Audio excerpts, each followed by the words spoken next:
এক মাস হয়ে গেল উপনির্বাচনে জিতেছেন, এখনো শপথ নিতে পারেননি সায়ন্তিকা এবং রেহাত। আজ সেই শপথ জট কি মিটতে পারে? আজ বিশেষ অ্যাডভাইজারি কমিটির বৈঠক আছে, অত্যন্ত গুরুত্বপূর্ণ এই বৈঠক। উজ্জ্বল প্রতিনিধি আমার সঙ্গে রয়েছেন। উজ্জ্বল, কি মনে হয় আজ এই বিয়ে কমিটির বৈঠকে শপথ জট মিটতে পারে? আজকে আমরা অধ্যক্ষের সাথে কথা বলছিলাম, তিনি বলেছেন যে আজকে যে বৈঠক হবে তাতে যে সিদ্ধান্ত হবে সেটাই কিন্তু চূড়ান্ত হবে।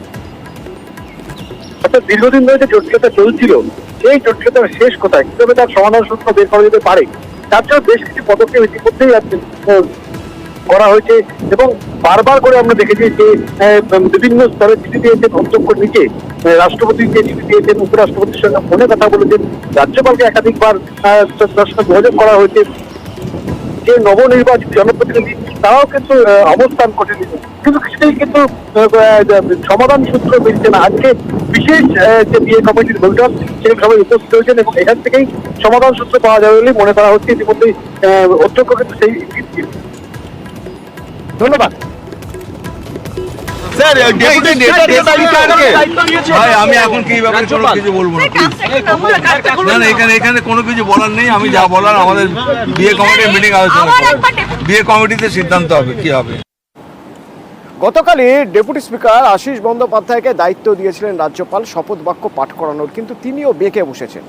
তার দাবি যে অধ্যক্ষ থাকতে তিনি শপথ বাক্য পাঠ করাবেন না। উজ্জ্বল প্রতিনিধি আমার সঙ্গে রয়েছেন। উজ্জ্বল, এটা কি রাজভবনের একটা স্ট্যান্ড ছিল? আবির, মাফ করবেন, আবির রয়েছেন আমার সঙ্গে প্রতিনিধি। আবির, এটা কি রাজভবনের একটা স্ট্যান্ড ছিল, যে স্ট্যান্ড এক প্রকার মানে বলতে গেলে যে স্ট্যান্ড নিয়ে বা যে স্ট্যান্ড সেই স্ট্যান্ডটাকে নস্যাৎ করে দিলেন ডেপুটি স্পিকার? প্রথম বিষয়টা হচ্ছে বিধানসভার সঙ্গে রাজভবনের যে দূরত্ব বৃদ্ধি পেয়েছে, সেই কারণেই রাজভবনের তরফ থেকে কার্যত স্পিকারকে দূরে সরিয়ে রেখে ডেপুটি স্পিকারকে দায়িত্ব দেওয়ার কথা বলা হয়। যদিও বিধানসভা সচিবালয় সূত্রের খবর, এখনো পর্যন্ত ডেপুটি স্পিকার এই শপথ বাক্য পাঠ করানোর জন্য রাজভবনের তরফ থেকে লিখিত কোনো চিঠি বা কোনো বিবৃতি তারা হাতে পাননি। আজকে বিয়ে কমিটির বৈঠকে অধ্যক্ষ উপাধ্যক্ষ দুজনেই রয়েছেন এবং সেখানে উপাধ্যক্ষ বাকি বিয়ে কমিটির সদস্যদের সামনে এই প্রসঙ্গের কথা আগেই জানিয়ে দেন এবং তিনি উল্লেখ করেন যে যতক্ষণ না পর্যন্ত তিনি এই ধরনের কোনো বার্তা বা চিঠি পাচ্ছেন, তাছাড়া যদি পানও তিনি রাজভবনকে জানিয়ে দেবেন যে প্রটোকল অনুযায়ী যেহেতু স্পিকার রয়েছেন তিনি এই দায়িত্ব তিনি পালন করতে পারবেন না। অতীতে বিধানসভার ক্ষেত্রে দেখা গিয়েছিল যে রাজ্যপাল যখন জগদীপ ধনখড় ছিলেন তখনও এই ধরনের বিষয় একবার হয়েছিল বাবুল সুপ্রিয় শপথের সময়।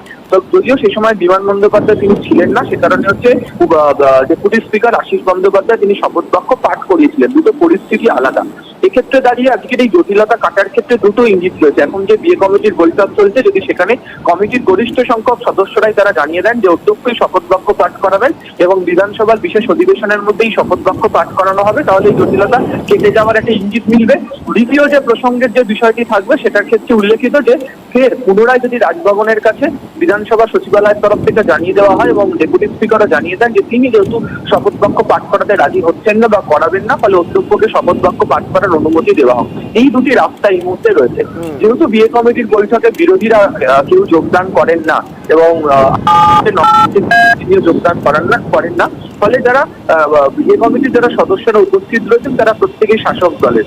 ফলে সেক্ষেত্রে দাঁড়িয়ে হচ্ছে উপাধ্যক্ষ নয় অধ্যক্ষকে শপথ বাক্য পাঠ করানোর কথা বলা হোক, এই সিদ্ধান্ত গ্রহণ হতে পারে। বা বিধানসভার যে অধিবেশন শুরু হচ্ছে আজকে থেকে, সেখানেই কোনো একটা সময় এই দুই নবনির্বাচিত জনপ্রতিনিধি শপথ করিয়ে নেওয়া হবে, এই প্রসঙ্গের কথা উল্লেখিত হয়ে যেতে পারে। ধন্যবাদ।